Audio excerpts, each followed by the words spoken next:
ഈശോ മിശിഹായ്ക്ക് സ്തുതിയായിരിക്കട്ടെ. വിശുദ്ധ ലൂക്ക എഴുതിയ സുവിശേഷം 1-ാം അധ്യായം 49-ാം വാക്യം. ശക്തനായവൻ എനിക്ക് വലിയ കാര്യങ്ങൾ ചെയ്തിരിക്കുന്നു, അവിടുത്തെ നാമം പരിശുദ്ധമാണ്.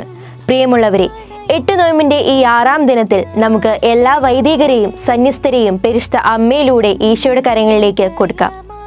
കർത്താവിന്റെ ശുശ്രൂഷയിൽ ഏർപ്പെട്ടിരിക്കുന്ന അവരെ പരിശുദ്ധാത്മാവിന്റെ വലിയ ചൈതന്യത്താൽ നിറയ്ക്കണമേ എന്ന് നമുക്ക് പ്രാർത്ഥിക്കാം. അവരുടെ ശുശ്രൂഷാ മേഖലകൾ ദൈവത്തിന്റെ ഹിതം പോലെ നിറവേറ്റുവാൻ, വിശ്വസ്തയോടും നിഷ്കളങ്കതയോടും കൂടി പെരുമാറുവാൻ അവരെ കർത്താവ് അനുഗ്രഹിക്കട്ടെ എന്ന് നമുക്ക് പ്രാർത്ഥിക്കാം. പലവിധമായ രോഗങ്ങളാൽ വിഷമിക്കുന്ന എല്ലാ വൈദികരെയും സന്യസ്തരെയും ദൈവത്തിന്റെ വലിയ കാരുണ്യത്താൽ സൗഖ്യം പ്രാപിക്കുന്നതിന് വേണ്ടി നമുക്ക് പ്രാർത്ഥിക്കാം.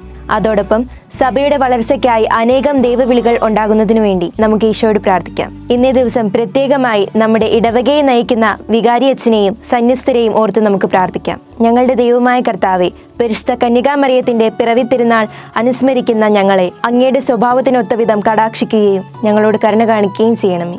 പരിശുദ്ധ അമ്മയോട് ചേർന്ന് നമുക്ക് പ്രാർത്ഥിക്കാം. നന്മ നിറഞ്ഞ മറിയമേ, നിനക്ക് സുസ്തി, കർത്താവ് അങ്ങയോട് കൂടെ സ്ത്രീകൾ നീ അനുഗ്രഹിക്കപ്പെട്ടവളാകുന്നു.